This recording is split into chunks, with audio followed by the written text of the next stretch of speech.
आज सबसे पहले आज का हमारा चर्चा का विषय personality development from the perspective of Bhagavad Gita. Bhagavad Gita के दृष्टिकोण से व्यक्तित्व का विकास। तो पर्सनालिटी डेवलपमेंट बहुत ही आज बहुप्रचलित शब्द है। इसमें बहुत सारे कोर्सेज, सेमिनार्स होते हैं।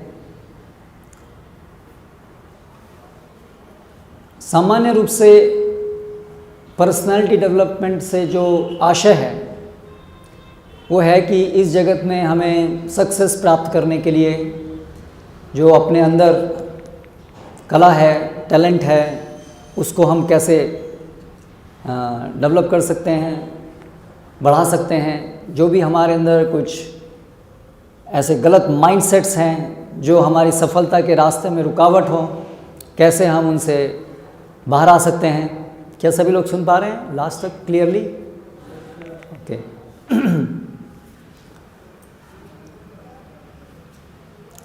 ये जनरल एक हेतु है पर्सनालिटी डेवलपमेंट का। बेसिकली जीवन में सक्सेसफुल बनने के लिए एक टूल की तरह से हम लोग इसको सीखते हैं, पर्सनालिटी डेवलपमेंट। और सामान्यतया उसके अंदर अलग अलग प्रकार की चीज़ों पर ध्यान दिया जाता है, उसको प्रेरित किया जाता है, उसको डेवलप कराने का प्रयास किया जाता है। जैसे कि सेल्फ कॉन्फिडेंस, हमारे अंदर अपने अंदर कॉन्फिडेंस होना चाहिए कि हम जो भी काम है जिसको हमने हाथ में लिया है, जो भी हम चाहते हैं जीवन में, हम उसको प्राप्त कर सकते हैं। हमें इसमें कॉन्फिडेंस होना चाहिए। फिर एंड्योरेंस, परसिस्टेंस, लक्ष्य को प्राप्त करने के लिए दृढ़ संकल्प, डिटर्मिनेशन और प्रयासों में बिना कमी आए डटे रहना। अगर रास्ते में रुकावट आ रही है तो भी उससे घबराना नहीं, परेशान नहीं होना, विफलताओं से परेशान नहीं होना, बल्कि अपने लक्ष्य की ओर बढ़ते रहना। इस प्रकार से जनरली हम पर्सनालिटी डेवलपमेंट के अंतर्गत ये चीज़ें सुनते हैं। आज का हमारा जो विषय है कि शास्त्र और भगवद गीता का दृष्टिकोण क्या है हमारी पर्सनालिटी डेवलपमेंट के बारे में। तो शास्त्र के अनुसार पर्सनालिटी डेवलपमेंट वास्तव में पूरे शास्त्र का निचोड़ है, क्योंकि हम अभी इस अवस्था में जो इस भौतिक जगत के अंदर हैं वो हमारे लिए एक जेल की तरह से है। हम उसमें कैद किए गए हैं। हमारी जो वास्तविक पर्सनैलिटी है वो अभी यहाँ पर प्रस्तुत नहीं है। तो उसके लिए शास्त्र में, भगवद गीता में सर्वप्रथम तो हमारी पर्सनैलिटी, हम हैं कौन, पहले तो ये बताया गया है। भगवद गीता के अंदर अर्जुन एक बहुत ही विषम परिस्थिति में थे ना अपने जीवन की। उन्होंने भगवद गीता के युद्ध यानी कुरुक्षेत्र के युद्ध से पहले बहुत सारे उन्होंने युद्ध लड़े थे और विजयी हुए थे, बहुत बड़े योद्धा थे। तो नेचुरली उनके अंदर जो हम आजकल पर्सनालिटी डेवलपमेंट की बात करते हैं, वैसे बहुत अच्छे अच्छे गुण उनके अंदर थे उनकी पर्सनालिटी में। तभी तो इतने बड़े राजा, राजकुमार, इतने सारे युद्ध उन्होंने जीते इत्यादि। लेकिन अभी एक ऐसी परीक्षा उनके सामने आई जहाँ पर कि वो पूरा अपना संकल्प खो बैठे, वो पूरा टूट गए। युद्ध करने की सारी इच्छा उनकी ख़त्म हो गई, मोटिवेशन पूरा चला गया। तो आज के परिप्रेक्ष्य में हम आजकल तथाकथित पर्सनल डेवलपमेंट की दृष्टि से हम कहेंगे कि फिर उन्होंने पर्सनल डेवलपमेंट कोर्स लिया और भगवान श्री कृष्ण से मोटिवेशनल टॉक, और भगवान मोटिवेशनल टॉक दिया और उसके बाद में फिर अर्जुन पूरा मोटिवेट हो गए और अंत में उन्होंने सक्सेस प्राप्त की। उन्होंने अपने दुश्मनों को परास्त किया, मारा। लेकिन ये भगवद गीता के अंदर अर्जुन ने जिस कारण से वो शिथिल हो गए थे, वो कारण वर्तमान समय में जिन कारणों से लोग शिथिल हो जाते हैं या सक्सेस प्राप्त नहीं कर पाते हैं, वो बिल्कुल अलग कारण है। और भगवान कृष्ण ने उनको जिस आधार पर मोटिवेट किया, वो आजकल के प्रचलित तथाकथित मोटिवेशनल टॉक से बिल्कुल बिल्कुल अलग है, विपरीत है बल्कि हम कहें तो ये मुख्य अंतर आज समझने के लिए हम प्रयास करेंगे। तो आप जानते हैं हिस्ट्री में एक बहुत सक्सेसफुल, आज के दृष्टिकोण से सक्सेसफुल व्यक्ति हुआ है जिसका नाम था mister Hiranyakashipu. You have heard about this name? कितने लोगों ने नहीं सुना है? सबने सुना है, हिरण्यकशिपु। हिरण्यकशिपु की इच्छा थी कि वो इस यूनिवर्स के, इस ब्रह्मांड का जो सबसे बड़ा व्यक्ति है, कौन है? इस यूनिवर्स का सबसे बड़ा व्यक्ति कौन है? हाँ, श्री कृष्ण। यस, एक तरीके से सही आंसर है, लेकिन श्री कृष्ण केवल इस यूनिवर्स के सबसे बड़े व्यक्ति नहीं हैं, वो तो अनेक अनेक यूनिवर्सेस और इन यूनिवर्सेस से परे आध्यात्मिक जगत है, उनके भी मिला करके सुप्रीम पर्सन है। लेकिन हम स्पेसिफिकली इस एक यूनिवर्स की बात कर रहे हैं, तो ब्रह्मा यहाँ के सबसे बड़े व्यक्ति हैं, उनकी पोस्ट सबसे ऊंची पोस्ट है।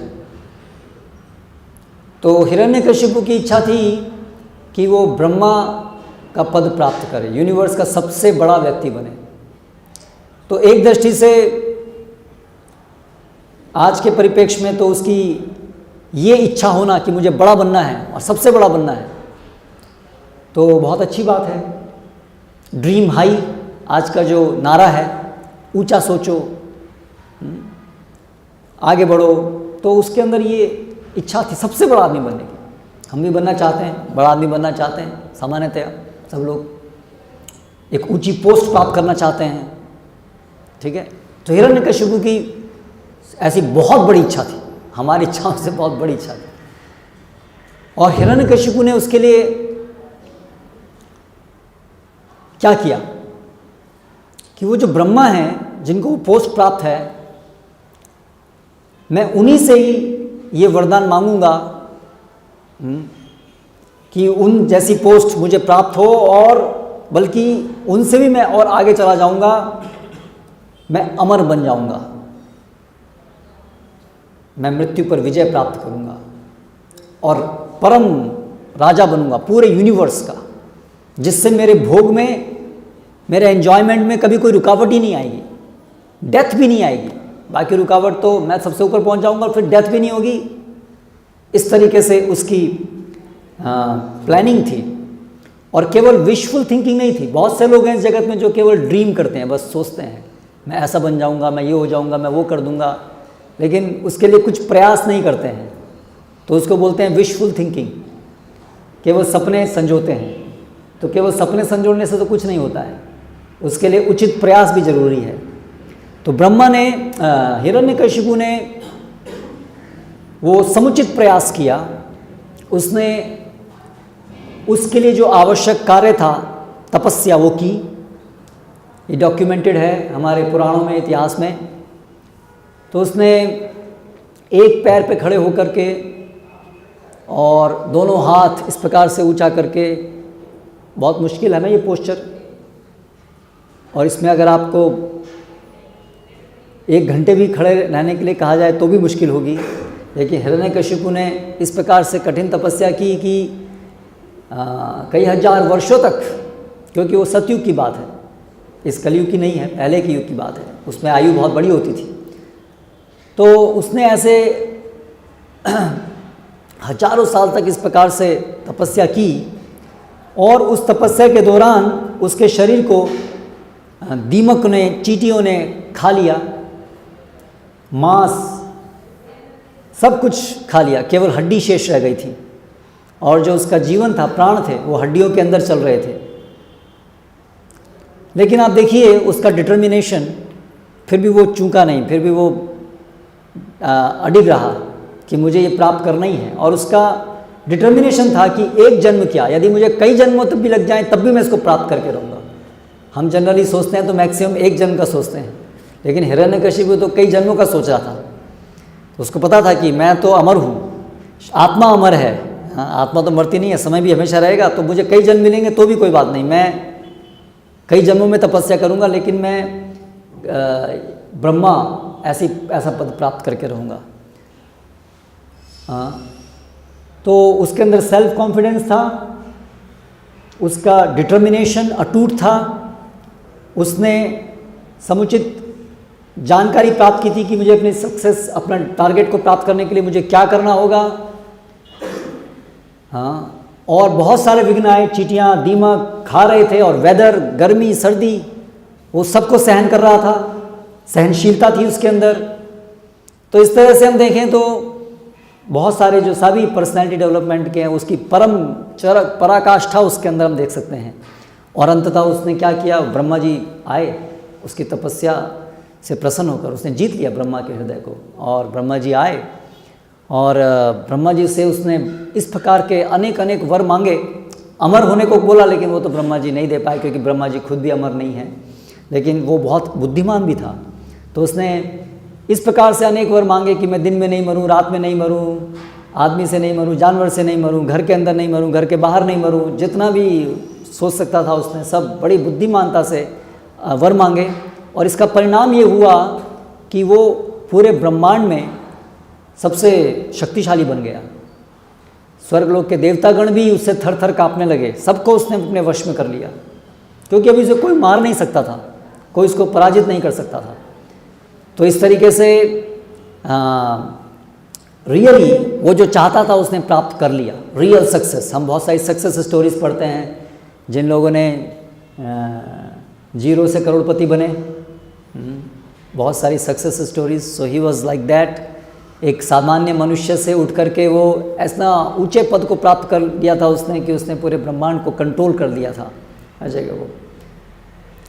तो क्या हम हिरण्यकशिपु जैसी पर्सनैलिटी डेवलप करना चाहते हैं? कितने लोग आप में से चाहते हैं? एक, बस एक ही, दो, बाकी लोग क्यों निरुत्साहित हैं, पर्सनैलिटी डेवलप नहीं करना चाहते हैं? हाँ, हाथ नहीं उठा रहे हैं। हैं? हाँ, लेकिन वो तो हमारे वो है ना, आदर्श है भाई। हम जो है अभी धीरूभाई अंबानी की को लेके चलेंगे तो कहीं ना कहीं तो पहुंचेंगे ना, तो हमारे उनको आइडियल तो बनाना पड़ेगा ना।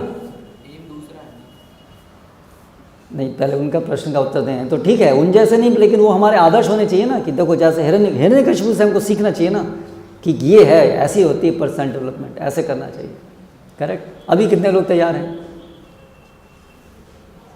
ओके, तो जो बाकी लोग तैयार नहीं हैं, आप क्या कह रहे हैं कि लक्ष्य अलग है, थोड़ा सा अलग है? तब वही करेंगे, तब वैसा ही। और लेकिन जो उसने वरदान मांगे थे उस टाइप में नहीं। क्या मांगेंगे वरदान?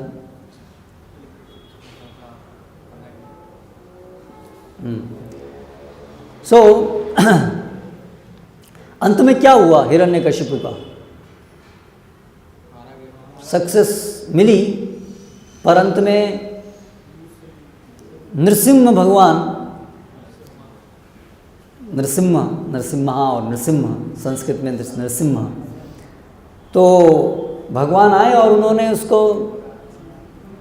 इस प्रकार से मार दिया जैसे कि मनुष्य हाथ में एक छोटे से ततैये को मसल देता है, इस प्रकार से। तो अंततः जो उसकी कामना थी वो सब विफल हो गई और वो ऐसे अंततः मारा गया, भगवान के द्वारा मारा गया डायरेक्टली। तो क्या, क्यों ऐसा हुआ? अल्टीमेटली वो विफल क्यों हुआ? फिर कहीं ना कहीं उसके पर्सनालिटी डेवलपमेंट में कुछ ना कुछ प्रॉब्लम थी। तो प्रॉब्लम थी कि वास्तव में हमारी वास्तविकता क्या है, हमारी वास्तविक हम पर्सन कौन हैं, ये जाने बिना उसने एक अस्वाभाविक पर्सनैलिटी को अपनी पर्सनैलिटी बनाया था कि मैं सबसे बड़ा भोक्ता बनूं। लेकिन रियल पर्सनैलिटी डेवलपमेंट से पहले हमें ये तो जानना चाहिए कि आखिर हम हैं कौन, हमारी स्वाभाविक स्थिति क्या है। और रियल पर्सनैलिटी डेवलपमेंट है पर्सनैलिटी हम हैं कौन ये जानना, और हमारी स्वाभाविक स्थिति क्या है वो जानना, और अपनी स्वाभाविक स्थिति में स्थित होना, वो वास्तविक पर्सनैलिटी डेवलपमेंट है। जैसे मछली क्योंकि उसकी स्वाभाविक स्थिति मछली की है कि वो जल में रहती है, इसलिए उसके लिए पर्सनैलिटी डेवलपमेंट है कि वो वापस अपनी, अगर ज़मीन पर है तो पानी में आए, है ना। तो उसी प्रकार से हर व्यक्ति का, हर चीज़ का एक स्वाभाविक स्थिति होती है, उसकी नेचुरल पोजीशन, जो उसकी जिन गुणों से वो निर्मित है, जो उसकी एग्जिस्टेंस है, उसके कारण वो उसकी स्थिति डिफाइन होती है। मछली का शरीर उसके अनुसार उसकी स्थिति, पक्षी उसकी स्थिति, जो अपनी अपनी स्थिति में स्थित रहेगा वो उसकी स्वाभाविक स्थिति कहलाएगी, वो उसकी परफेक्ट स्थिति कहलाएगी। उसी प्रकार से अगर हम भगवद गीता के अनुसार पर्सनैलिटी डेवलपमेंट को कैसे एड्रेस किया गया है कि सबसे पहले हमारी पर्सनैलिटी अभी जो हम सोच रहे हैं वो गलत है, ये पहले हमको बताया गया है। ये जो हिरण्यकशिपु पर्सनैलिटी डेवलपमेंट कोर्स है, इसमें हमारी पर्सनैलिटी को सोचा गया है कि हम संसार के बड़े भोक्ता बने, एंजॉय करना, ये हमारी रियल पर्सनैलिटी है। खूब इस जगत को एंजॉय करना, इस जगत को एंजॉय करने से हम सुखी हो जाएंगे, ये बेसिस है हमारी सभी पर्सनैलिटी डेवलपमेंट कोर्सेज का। Is it not? लेकिन भगवद गीता में बिल्कुल इसको जड़ से ही पहले तो बताया गया है कि इसका बेसिस ही गलत है। हम जो ये सोच रहे हैं, हम जो ट्राई कर रहे हैं कि हम इस जगत में खूब बड़े आदमी बनेंगे, खूब हमारा मान सम्मान होगा, हमारे पास खूब पैसा होगा, है ना, हमारे पास बहुत सारे नौकर चाकर होंगे, हमारे ये जो भी है हम जो सोच रहे हैं, और उस तरह से मैं प्रसन्न हो जाऊंगा, खुश हो जाऊंगा, सुखी हो जाऊंगा, वो विचार ही गलत है। क्योंकि हमारा स्वभाव, हमारा जीवेरा स्वरूप है, हम सभी भगवान के दास हैं। तो अगर पर्सनैलिटी डेवलपमेंट सीखना है तो उसकी शुरुआत यहाँ से होनी चाहिए कि पहले हम समझें कि हमारी पर्सनैलिटी है कि हम इस जगत के भोक्ता नहीं हैं, ये जगत भगवान की संपत्ति है, हम भी भगवान के अंश हैं, हम आत्मा हैं, भगवान परमात्मा हैं और हम उनके दास हैं। सो पर्सनैलिटी डेवलपमेंट प्रारंभ होता है नॉलेज से कि आखिर हमारी पर्सन हैं कौन। जब तक हम ये नहीं समझेंगे कि हम रियल में कौन हैं, तब तक हम गलत अपने को सोच रहे हैं, और फिर डेवलपमेंट गलत डायरेक्शन में ही होगा ना हमारा। तो ये पहले बात हमें समझनी होगी कि जो भी आज के तथाकथित पर्सनैलिटी डेवलपमेंट या जो भी हमारे विचार हैं इस जगत में सक्सेस के, वो आपको गहराई से सोचने पड़ेंगे। इसलिए शास्त्र में बताया गया है, पराभावस्तावद अबोध जाता यावन्न जिज्ञासत आत्मतत्वम यावत क्रियास्तावद इदम मनोवई कर्मात्मकम ये न शरीर बंधा। हमारे इस जगत में सफलता के सभी प्रयास, including Hiranyakashipu personal development programme, पराभावस्तावद अबोध जाता, वो सभी विफल हैं, फेलियर है। पराभाव फेलियर, जैसे हिरण्यकशिपु फेल हुआ अल्टीमेटली, ऐसे ही हमारे सारे पर्सनैलिटी डेवलपमेंट प्रोग्राम्स फेल होंगे जब तक हम आत्म तत्व, हमारी पर्सनैलिटी आखिर है कौन, हमारी रियल सक्सेस क्या है, हम कौन हैं, तभी तो हम जान पाएंगे कि हमारी सक्सेस किस चीज़ में है। जब हम जानेंगे ही नहीं कि हम कौन हैं, तो फिर हमारी सक्सेस को हम कैसे जान पाएंगे। इसलिए भगवद गीता में, शास्त्रों में सबसे पहले बताया गया, सबसे पहले हमें जानने की ज़रूरत है हम कौन हैं, हमारा इस जगत के साथ संबंध क्या है, हमारा भगवान के साथ संबंध क्या है। पहले ये आधारभूत ज्ञान को लेने के बाद हम समझ सकते हैं कि हमारी सक्सेस क्या है। तो सक्सेस है जो भी हमारी रियल स्थिति है, हमारी रिलेशनशिप है जगत के साथ, भगवान के साथ, उसके अनुसार हम जीना शुरू करेंगे, वो हमारी सक्सेस है, क्योंकि वो हमारी स्वाभाविक स्थिति है। और स्वाभाविक स्थिति में स्वभाव से आत्मा के जो गुण हैं वो प्रकट होंगे, और आत्मा के वो गुण हैं आनंदमयोभ्यासात, सच्चिदानंद, जो हम सभी चाहते हैं। We want to be eternally happy. Ultimately personality development course का अंतिम निचोड़, अंतिम लक्ष्य क्या है? हमको सुखी बनाना, है ना। तो ये वास्तव में आत्मा का स्वाभाविक गुण है। कैसा आनंद? नित्यानंद। इस भौतिक जगत जैसा आनंद नहीं जो दुखों से मिला हुआ है और जो क्षणिक है, ऐसा आनंद नहीं। आत्मा का जो स्वाभाविक गुण है वो नित्य आनंद का गुण है ना। आत्मा का गुण है उसे कोई भूख नहीं लगती है, उसे कोई प्यास नहीं लगती है, उसका कोई मरण नहीं होता है। ये इतने सुंदर सुंदर गुण हैं हमारे, ये है हमारी पर्सनैलिटी। ऑलरेडी दिस पर्सनैलिटी हमारी ये है। तो केवल जरूरत क्या है? पर्सनैलिटी डेवलपमेंट क्या हुआ? जो चीज़ें हमारी वास्तविक पर्सनैलिटी को, आत्मा के स्वाभाविक गुणों को जो कवर किए हुए हैं, ढके हुए हैं, उसको हटाना है, जिससे आत्मा के स्वाभाविक गुण जो है वो प्रकट हो जाए। ये ज्ञान हमें भगवद गीता से मिलता है। अच्छेद्योदाह्यो, आत्मा जो है वो कभी जलाई नहीं जा सकती, है ना, कभी उसको काटा नहीं जा सकता, उसका कभी मरण नहीं होता है। इससे अच्छा और पर्सनल डेवलपमेंट क्या होगा? नित्यानंद, है ना। सो ये भगवद गीता का आधारभूत निर्देश है पर्सनैलिटी डेवलपमेंट के बारे में, कि पहले हम जानें कि हमारी पर्सनैलिटी इतनी अच्छी है वास्तव में, और उस पर्सनैलिटी का, ये अच्छे गुणों का आधार केंद्र क्या है? जीवभूत जो है वो हरि का दास है, कृष्ण का दास, कृष्ण का दास, भगवान का वो दास है।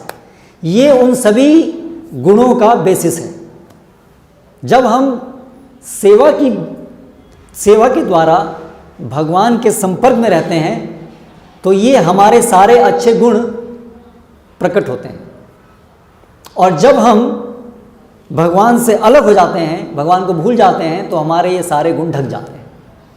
जैसे आपने देखा एक चिंगारी होती है, अग्नि के अंदर चिंगारी, स्पार्क्स, तो उनका, वो भी अग्नि का ही एक भाग है, इसलिए उनके अंदर भी गुण है जलने का, प्रकाश देने का।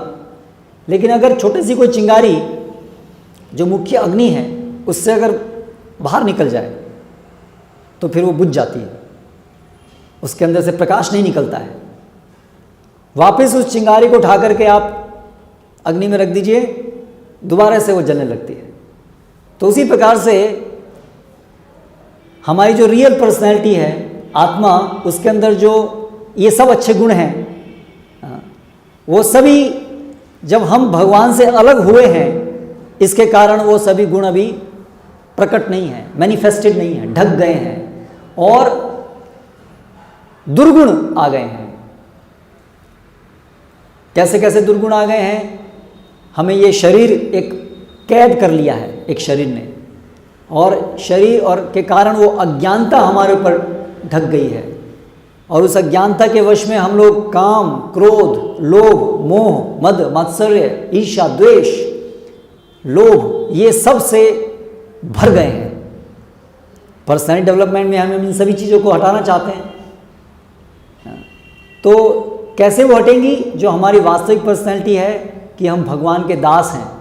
अगर हम इस चीज़ को समझ लेंगे और अपनी स्थिति को यहाँ पर ले आएंगे, तो स्वाभाविक रूप से, जैसे चिंगारी वापस अग्नि में आकर के इसके स्वाभाविक गुण प्रकट हो जाते हैं, ऐसे ही आत्मा के स्वाभाविक ये सभी अच्छे गुण स्वाभाविक रूप से प्रकट हो जाएंगे। इसलिए शास्त्र में कहा गया है, प्रोसेस पर्सनैलिटी डेवलपमेंट का नट शेल में उसको बताया गया है। कैसे डेवलप होती है पर्सनैलिटी? यस्यास्ति भक्तिर भगवतिर अकिंचना समासते तत्र सर्वै गुणै सुराः हराओ भक्तस्य कुतो महद्गुण मनोरथे नास्ति धावतो बहि।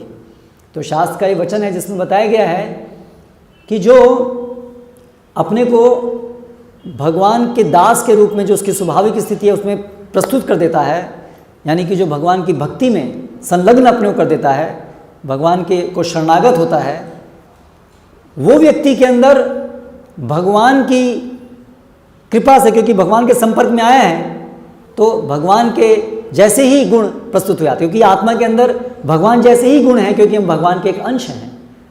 है ना। और भगवान गुणों की निधि हैं, सभी अच्छे गुणों की निधि हैं। He is the best personality, he is the top most personality, परम पुरुष उनको बताया गया है। और आत्मा भी, क्योंकि भगवान का अंश है इसलिए उसके अंदर भी वैसे ही गुण हैं, है ना। तो जैसे ही हम भक्ति सेवा के द्वारा भगवद गीता पढ़ करके, सत्संग में भाग लेके, भगवान का नाम लेकर के धीरे धीरे भगवान के संपर्क में आते हैं तो हमारे ये सद्गुण डेवलप होने लगते हैं। तो भगवद गीता के अनुसार ये पर्सनैलिटी डेवलपमेंट है। और आज आधुनिक जगत में जो पर्सनैलिटी डेवलपमेंट चल रहा है ये बिल्कुल उसके विपरीत दिशा में चल रहा है। वहाँ पर भी बात हो रही है दृढ़ संकल्प की। अर्जुन के अंदर भी दृढ़ संकल्प था, लेकिन अगर हम अर्जुन का उदाहरण देकर के आज के परिप्रेक्ष्य में लोगों को बताएंगे या सोचेंगे कि हाँ उसने दृढ़ संकल्प था, लड़ाई किया, इस तरह से हम भी, उसको सक्सेस मिली, सक्सेस प्राप्त करने के लिए उसने खूब मेहनत की, दृढ़ संकल्प किया, ऐसे ही हम भी अपने भौतिक इच्छाओं को पूरा करने के लिए दृढ़ संकल्प होकर के मेहनत करेंगे। लेकिन हेतु अलग है। एक है अर्जुन का संकल्प था, दृढ़ संकल्प था भगवान की सेवा के लिए।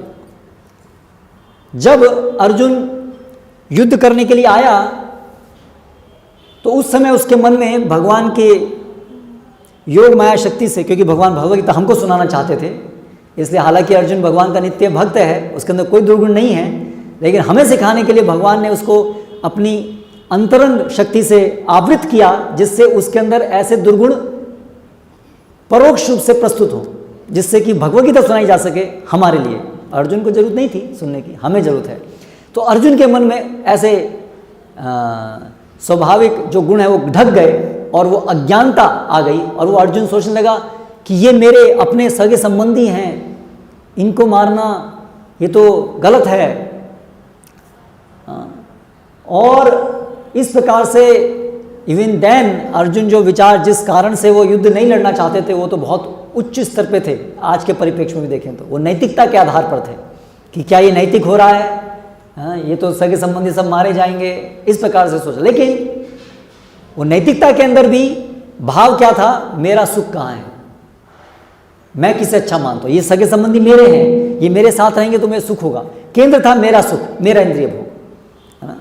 तो भगवान ने जो उसको भगवद गीता सुनाई, तो भगवद गीता के माध्यम से वो समझा कि मैं भगवान का दास हूं, इसलिए, और भगवान सबसे महान व्यक्ति हैं, वही आदि उद्गम है, इसलिए वो जानते हैं सही क्या है, वो जो कहते हैं वही सही है, वो सबके हित के लिए है। भगवान भगवद गीता में बताते हैं कि वो सभी यज्ञों के भोक्ता हैं, सभी जो हम कार्य करते हैं उसके जो भी रिजल्ट होता है उसके स्वामी वही हैं, वो हमारे सबसे प्रिय मित्र भी वही हैं, इसीलिए वास्तव में हम सभी के हितैषी वही हैं। इसलिए भगवान कभी जो भी चाहेंगे उसमें सबका हित होगा। तो अर्जुन जब भगवद गीता के माध्यम से ये जाना, तब उसने निर्णय लिया, करिष्ये वचनम तवा नष्टमोह स्मृतिर्लब्धा तत्प्रसादात् मया अच्युता। हे अच्युत, आपकी कृपा से अभी मेरा मोह, मेरे अज्ञान हट गया है और अभी मैं आपके वचन पूरा करने के लिए तत्पर हो गया हूँ। ये थी जो उसकी वास्तविकता थी कि हम भगवान के दास हैं। अर्जुन की वो अभी दोबारा से स्थित हो गया अपनी स्वाभाविक स्थिति में, वो तैयार हो गया, भगवान आपका आदेश है वैसा ही मैं करने के लिए तैयार हूँ। तो अर्जुन ने जो युद्ध किया वो अपनी स्वाभाविक स्थिति में स्थित होने के कारण किया, यानी कि समझते हुए कि वो भगवान का दास है, भगवान की सेवा करना, भगवान की इच्छा के अनुसार कार्य करना ही उसका लक्ष्य है, धर्म है, उसके हित में है, सबके हित में है।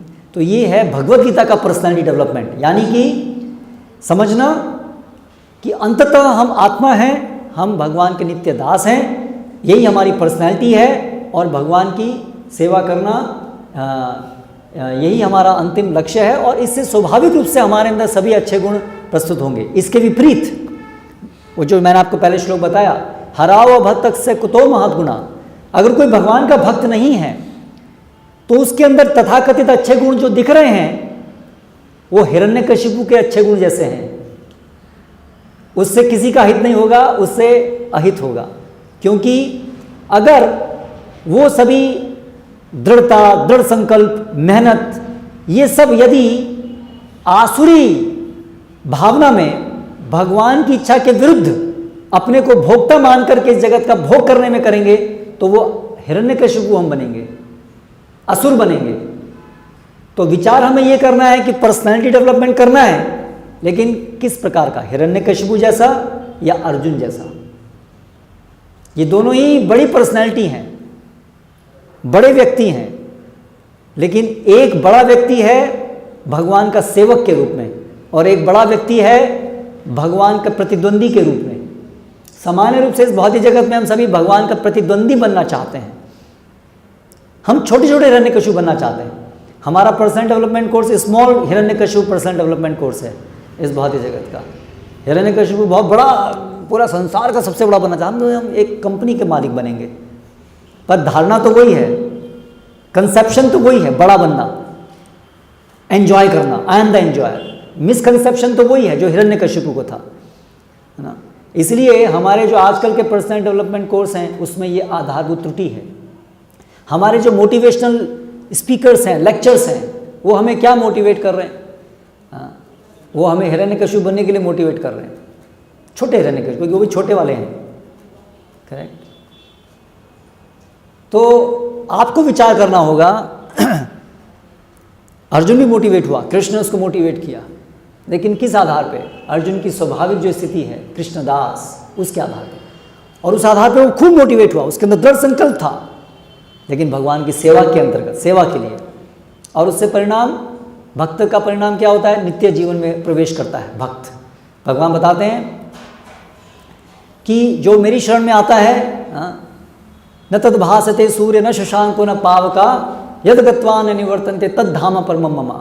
वो मेरा धाम, आध्यात्मिक जगत, वैकुंठ जगत, मेरे भक्त जो हैं वहाँ पर आते हैं और वहाँ आने के बाद उनको जन्म मृत्यु के चक्र में ही नहीं फंसना पड़ता है ना। तो ये परिणाम होता है यदि हम भगवत गीता के अनुसार पर्सनैलिटी को डेवलप करेंगे। और अगर हम हिरण्यकशिपु की तरह से पर्सन डेवलप करेंगे तो अंतिम हमारी जितनी भी पर्सन डेवलप हुई, डेथ एक ऐसी चीज़ है जो हमारे सारे डेवलपमेंट को ख़त्म कर देगी। Is it not? आज कहाँ है धीरूभाई अंबानी? उनकी पर्सनैलिटी बहुत बड़ी थी। एक पेट्रोल पंप में सामान्य व्यक्ति, काम करने वाले व्यक्ति से उठ कर के वो पूरे संसार के अंदर उन्होंने अपना नाम कमाया, एक छाप, है ना। इतने बड़े व्यक्ति, पर आज केवल नाम रह गया है। और आज से 1000 साल बाद, 200 साल बाद वो नाम भी खत्म हो जाएगा। हिस्ट्री में कितने कितने बड़े बड़े लोग आए और आज उनका नामो निशान भी नहीं है ना। एक समय था जब गांधी जी इस पूरे भारतवर्ष के अंदर इतना उनका मान सम्मान था, सब लोग उनको बच्चा बच्चा भी जानता था, है ना, उनकी रिस्पेक्ट करता था। आज क्या गांधी जी आज भारत के लोगों के जीवन में चेतना है और उनके ध्यान के विषय हैं, सोचने के विषय हैं?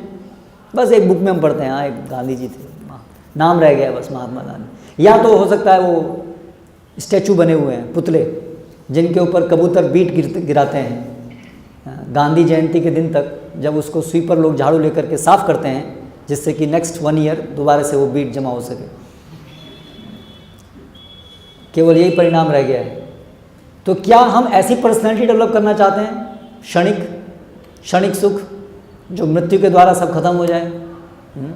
तो ये भगवत गीता का पर्सनैलिटी डेवलपमेंट पर्सपेक्टिव बिल्कुल अलग है। तो भगवान भगवत गीता के अंदर बताते हैं कि जो मेरे भक्त बनते हैं उनके अंदर कौन कौन से गुण होते हैं। तो वो हम थोड़ा सा पढ़ेंगे, जिससे हम जानेंगे कि ये एक भक्त के अंदर ये गुण होंगे, यानी कि अगर हम भक्ति करेंगे तो भगवान की सेवा में हमारे अंदर ये गुण डेवलप होंगे जिनसे हम भगवान की सेवा अच्छे से कर पाएंगे। हेतु क्या है? भगवान की सेवा अच्छे करने के लिए हमारे अंदर गुण होने चाहिए, क्योंकि हम भगवान के सेवक हैं, ना कि भगवान के साथ कंपटीशन करने के लिए, है ना। तो आप देखेंगे उन गुणों में जो आजकल के पर्सनल डेवलपमेंट कोर्स के गुण हैं, वैसे ही गुण हैं, लेकिन धरती आसमान का अंतर है, क्योंकि हेतु बदल गया। एक हिरण्यकशिपु बनने के लिए है और एक कृष्णदास बनने के लिए है ना। तो इनको थोड़ा हमें जानना चाहिए कि आखिर हमारा लक्ष्य क्या है। तो इन सभी गुणों में जो भगवान बता रहे हैं, सबसे केंद्र में क्या है? भक्ति, भगवान के हम भक्त हैं, ये सबसे केंद्रीय गुण है। ये गुण होने से बाकी सारे भक्त के जो भी गुण हैं वो अपने आप डेवलप होंगे ही, एक के बाद एक। इसलिए पर्सनैलिटी डेवलपमेंट में यदि एक गुण कहा जाए जो हमें डेवलप करना है, most important quality that we need to develop our personality, वो क्या है? भगवान के प्रति शरणागति की भावना, टू सरेंडर टू कृष्णा। ये वो गुण हैं जिस एक गुण के होने की वजह से बाकी सारे अच्छे गुण हमारे अंदर आ जाएंगे, जिनसे हम भगवान की सेवा बेस्ट तरीके से हम कर पाएंगे। तो भगवान 12वें अध्याय में बताते हैं कि उनके भक्तों में क्या क्या गुण होते हैं। अद्वेष्टा सर्वभूताना मैत्र करुण एवच निर्ममो निरहंकार समदुख सुखक्षमी। सुनिए, जो किसी से द्वेष नहीं करता लेकिन सभी जीवों का दयालु मित्र है। तो एक भक्त जो होता है भगवान का, स्वाभाविक रूप से क्योंकि भक्त है इसलिए वो कभी किसी से द्वेष नहीं करता है। इस भौतिक जगत में हर व्यक्ति एक दूसरे से द्वेष करता है। आपकी कक्षा में कोई आपसे आगे जा रहा है तो आपको उसको देख करके ईर्ष्या होती है, ये मुझसे आगे कैसे निकल गया, इसका नाम ज़्यादा कैसे हो रहा है। संसार में ये ईर्ष्या सभी जगह व्याप्त है। सब एक दूसरे को देख के जलते हैं और कैसे उनकी टांग खींचनी है ऐसा प्रयास करते हैं, उससे ऊपर कैसे जाना प्रयास करते हैं, है ना। लेकिन एक भक्त के अंदर ये द्वेष नहीं होता है। क्यों नहीं होता है? क्योंकि द्वेष का मूल कारण क्या है कि हमें भोग करना है। भोग करने के जो संसाधन हैं वो तो लिमिटेड है, इसलिए हमें डर लगता है यदि दूसरा व्यक्ति आगे जाता है। और हमारा जो भोग करना है वो अपने में अस्वाभाविक है क्योंकि हम भोगता नहीं हैं। इसीलिए किसी अन्य व्यक्ति का भोग हमारे भोग में रुकावट बनता है। हमें इच्छा है मेरा मान सम्मान हो। वास्तव में ये इच्छा गलत है क्योंकि मान सम्मान हमारी वास्तविक स्थिति है ही नहीं कि हमारा इस प्रकार से मान सम्मान हो कि ये बड़ा व्यक्ति है। वो हमारी स्वाभाविक स्थिति नहीं, हम सेवक हैं। अगर हमारी इच्छा है कि मेरा सबसे बड़ा मान, मेरा सबसे ज़्यादा नाम हो, तो अगर किसी दूसरे व्यक्ति का नाम हो रहा है तो हमें ईर्ष्या होगी। इसका नाम हो रहा है इसका मतलब मेरा नाम कम हो गया, मेरा महत्व कम हो गया, ईर्ष्या होगी। तो जब तक हम ये विचार रखेंगे कि मैं भोगता हूँ, तब तक समाज में लोगों के अंदर ईर्ष्या द्वेष बना ही रहेगा। तो अद्वेष्टा भक्त जो है वो किसी से द्वेष नहीं करता। और भक्त का लक्ष्य क्या है? भगवान की सेवा करना। और भगवान की सेवा करने में उसको नित्य आनंद मिलता है, परम आनंद मिलता है। तो अगर दूसरा कोई व्यक्ति भी भगवान की सेवा करता है और बहुत अच्छे से सेवा कर रहा है, उससे भी ज़्यादा अच्छे से सेवा कर रहा है, तो उसे देख करके क्या भक्त को द्वेष होगा? नहीं होगा। क्यों? क्योंकि उसका लक्ष्य है कि भगवान प्रसन्न होने चाहिए। तो अगर दूसरा व्यक्ति भगवान को प्रसन्न कर रहा है, इसका मतलब भगवान और प्रसन्न है, तो फिर इसको दूसरे की भक्ति को देख करके स्वाभाविक रूप से द्वेष नहीं होगा। लेकिन यदि हमारा लक्ष्य है मेरा इंद्रिय भोग, मेरे पास पैसा आना चाहिए, मेरा नाम होना चाहिए, तो दूसरे का नाम होते ही मुझे जलन होगी और अंदर से हम हमेशा पीड़ित रहेंगे, जलते रहेंगे, है ना। लेकिन भगवत भक्ति में ये कोई द्वेष नहीं होता है।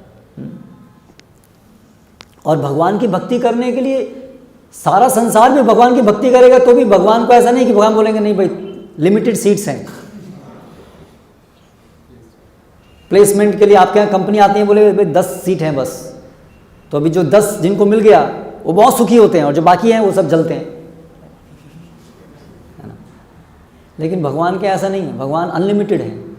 भगवान हम सबको स्वीकार, क्योंकि स्वाभाविक रूप से भगवान के ही दास हैं, इसलिए भगवान का कोई कंडीशन नहीं है कि इतने ही लोग आ सकते हैं। Unlimited, he can reciprocate unlimitedly.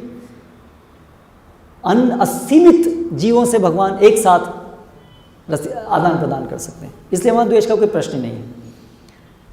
सभी जीवों का दयालु मित्र होता है। एक भगवान का भक्त स्वाभाविक रूप से परोपकारी होता है। हम आजकल के पर्सनल डेवलपमेंट कोर्स में एक बोलने के लिए बोलते हैं कि बी कंसर्न अबाउट अदर्स, लेकिन अल्टीमेटली वो कंसर्न का अल्टीमेट हेतु है क्योंकि वो दूसरे के बारे में कंसर्न होने से आपका उल्लू सीधा होगा, इसलिए you be concern about others. Correct. आपके जो एम्प्लॉइज़ हैं उनका भी ध्यान रखो, क्योंकि तभी तो ढंग से आपके काम कर पाएंगे, इसलिए उनका ध्यान रखो। सो अल्टीमेटली हर एक चीज़ घूम फिर के आती है what I want, what I need. लेकिन एक भक्त इस प्रकार से स्वार्थी नहीं होता है, वो वास्तव में लोगों का मित्र होता है, क्योंकि वो एक तो उसके अंदर वास्तव में मित्रता की भावना होती है कि वो वास्तव में सबका हित चाहता है। उसका हित अल्टीमेटली अपने स्वार्थ के लिए नहीं होता है, उसका परोपकार केवल जीव के दूसरों के हित के लिए ही वो चाहता है ना। क्यों उसके अंदर ये भावना आती है? क्योंकि वो भगवान का भक्त है और सभी अन्य लोग भी भगवान के ही सेवक हैं। तो अगर मैं भगवान का सेवक हूँ, भक्त हूँ, तो मुझे भगवान के जो अन्य सेवक हैं उनका भला कैसे हो, ये स्वाभाविक रूप से आएगा ही, है ना। If you want to love someone, love his dog, ऐसा कहावत है। अगर आपको किसी व्यक्ति से प्रेम करना है तो उसके डॉग से प्रेम करो, क्योंकि उसको उससे प्रेम है, तो उससे आपको प्रेम होना होगा। तो जो भगवान के प्रति जिसका प्रेम है, तो जो भी भगवान के सेवक हैं, जो भी भगवान संबंधित है, उस सबके प्रति उसका प्रेम होगा। और भगवान से संबंधित कौन कौन नहीं है? सभी तो भगवान से संबंधित है, इसलिए उसका कोई शत्रु होगा ही नहीं। इसलिए भक्त का एक गुण है अजात शत्रुवः, वो किसी को अपना शत्रु देखता ही नहीं है। भले लोग उसको लोग शत्रु माने उसको, लेकिन वो कभी भी किसी को अपना शत्रु नहीं मानता है। हाँ? अजात शत्रुवः, वो जानता है कि यदि कोई व्यक्ति मेरे प्रति शत्रुता का व्यवहार कर भी रहा है तो वो अज्ञानतावश है।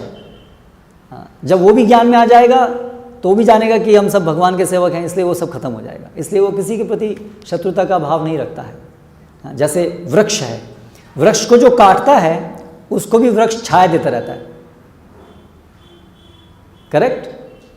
उस प्रकार से एक भक्त के अंदर अगर कोई इसको प्रताड़ित भी करता है, कोई इसको परेशानी देता है, तो उसके हृदय में उसके प्रति द्वेष भावना नहीं आती है कि इसने मैं टिट फॉर टैट ऐसा किया, मैं भी इसका ऐसा करूँगा। हाँ। करुणा, करुणा का भाव, कंपैशन। हाँ, तो लेकिन ये जो भक्त की जो करुणा है, वो करुणा केवल शरीर के आधार पर नहीं है, शरीर को केवल शरीर पे आधारित करुणा नहीं है, क्योंकि हम शरीर नहीं हैं, हम आत्मा हैं। आत्मा के ऊपर करुणा है कि आत्मा का इस शरीर बंधन से मुक्ति कैसे होगी और कैसे सभी वापस अपनी स्वाभाविक स्थिति में कैसे स्थित होंगे। इस प्रकार से वो करुणा करके इस जगत में कार्य करता है, सबके प्रति परोपकार करता है, सबके प्रति करुणा की भावना उसके अंदर है। और वो जानता है करुणा कैसे करनी है, कि सबका हित कैसे करना है। बहुत से लोग हैं जो हेल्प करना चाहते हैं लेकिन जानते नहीं कैसे हेल्प होगी, तो हेल्प करने के चक्कर में नुकसान करते हैं। जैसे मोटिवेशनल स्पीकर्स, वो तो कैसे हित करना भी नहीं चाहते, वो तो अपनी जेब गर्म करना चाहते हैं। लेकिन अगर कोई चाहता भी है तो भी वो जानते ही नहीं है कि जब तक हम अपनी स्वाभाविक स्थिति में नहीं आएंगे तब तक जन्म मृत्यु के चक्र में फंसे रहेंगे, और तब तक हमें कभी संतुष्टि नहीं होगी। जब तक हम भगवान की सेवा नहीं करेंगे तो तब तक हमारा हित होगा ही नहीं। तो अगर कोई व्यक्ति किसी को ये प्रेरणा नहीं दे रहा है और उसको प्रेरणा दे रहा है, तुम चिंता मत करो, मैं तुमको ये जॉब दिलवा दूंगा, ये करवा दूंगा और तुम्हारे को ऐसा सिखाऊंगा, तुम बहुत खूब एंजॉय कर पाओगे, वो उसको उसके वास्तविक स्थिति से और विपरीत दिशा में ले जा रहा है। इसलिए भक्ति संदेश बड़ा, आजकल के जगत की परिस्थिति से भगवत गीता का संदेश बहुत अलग लगेगा, क्योंकि जगत अलग चला जा रहा है वास्तविकता से, भगवान के संदेश से। इससे बड़ा क्रांतिकारी विचार है। हो सकता है आप में से कई लोग ये सब सुन करके परेशान हो जाए, ये क्या बता रहे हैं, सब कुछ जो भी हम सोच रहे हैं, जो भी आज जग में चल रहा है वो सब उल्टा है, ये भगवत गीता पूरी उल्टी है, ऐसा आपको लगेगा। क्योंकि रियली आज जिस दिशा में हम लोग जा रहे हैं वो बिल्कुल गलत दिशा है, उसमें कोई सुखी नहीं है और कोई सुखी नहीं हो सकता, क्योंकि गलत दिशा है। इसलिए भगवत गीता का संदेश हमें सुनने की जरूरत है और उसको पालन करने की जरूरत है। जो लोग बुद्धिमान हैं, समझ देख सकते हैं इस जगत को, हाँ ये सब क्या कर रहे हैं, मृत्यु सामने है, अनित्यता है, फिर भी उसके प्रति अचेष्ट हैं, उसको पार करने की कोई इच्छा नहीं रखते, तो मूर्ख हैं। फिर जो अपने को स्वामी नहीं मानता, आजकल तो पूरा जगत यही सिखा रहा है, my car, my phone, iPhone, ये सब में क्या सिखा रहा है, मैं, मेरा, मैं, मेरा। भगवत गीता क्या कह रही है, निर्मम, ये सीखना, ये है पर्सनल डेवलपमेंट। मेरा कुछ नहीं है, मेरा कुछ नहीं है, जो भी है ईशावास्यमिदं सर्वम यत् किंचित जगत्याम जगत, सब भगवान की संपत्ति है ना। निरहंकार, मिथ्या अहंकार से रहित। और आजकल का हमें पर्सनल डेवलपमेंट क्या सिखा रहा है? अपने को सबसे बड़ा मानो, सेल्फ कॉन्फिडेंस, तुम जैसा कोई नहीं। लेकिन भगवद गीता क्या सिखा रही है? निरहंकार, हम तुच्छ जीव हैं, हम केवल कृष्ण दास हैं, यही हमारी वास्तविक पहचान है। बाकी सब मिथ्या है पहचानना। मैं बड़ा बॉस हूँ, मैं डॉक्टर हूँ, मैं सीईओ हूँ, मैं ये हूँ, मैं वो हूँ, ये सब मिथ्या अहंकार है, क्योंकि हमारी वास्तविकता नहीं है।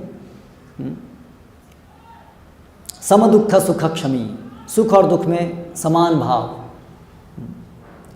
ऐसे बहुत सारे अच्छे गुण हैं जो भक्त के अंदर आते हैं, लेकिन उन सभी का केंद्र है भगवान की सेवा की इच्छा। तो इस प्रकार से आज हम इस चर्चा को यहाँ पर समाप्त करेंगे। सार रूप में भगवद गीता का पर्सनल डेवलपमेंट है आत्म खोज, आत्मा को जानना, आत्मा की स्वाभाविक स्थिति भगवान के दास हैं जानना, और उसका तरीका है भगवान से सुनना, भगवान के भक्तों से सुनना, और सुन करके भगवान की सेवा में लगना। भगवान की सेवा कैसे होती है? सबसे पहले श्रवण सुन के, फिर कीर्तनम गुणगान करके, प्रचार करके, दूसरों को भगवद गीता का ज्ञान दे करके, भगवद गीता पुस्तकें दे करके, और फिर अलग अलग प्रकार से भगवान के अर्चा विग्रह की सेवा, मंदिर साफ करके, भगवान के मंदिर बना करके, बहुत प्रकार हैं। तो कोई ना कोई प्रकार से जो भी आपके अंदर है, जो भी आपके पास है, उससे आप देखिए भगवान की सेवा कैसे करें, और सुनिए सभी लोग भगवान के विषय में। और इस प्रकार से वास्तविकता में अपनी पर्सनैलिटी जो आपकी है, बहुत अच्छी पर्सनैलिटी है, ग्रेट पर्सनैलिटी है, आप सभी कृष्णदास हैं, वो पर्सनैलिटी को डेवलप कीजिए, और उससे हमेशा आप परम आनंद प्राप्त कर पाएंगे। यही भगवद गीता का संदेश है। हरे कृष्ण। अभी इस विषय में यदि किसी का कोई प्रश्न है तो आप पूछ सकते हैं।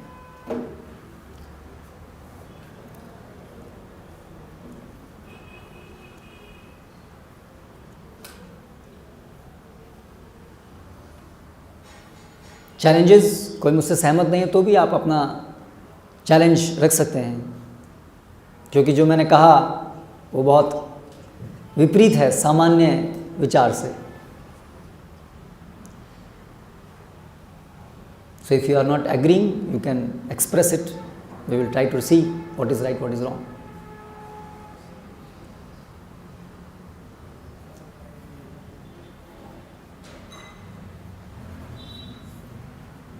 So do you agree with me then?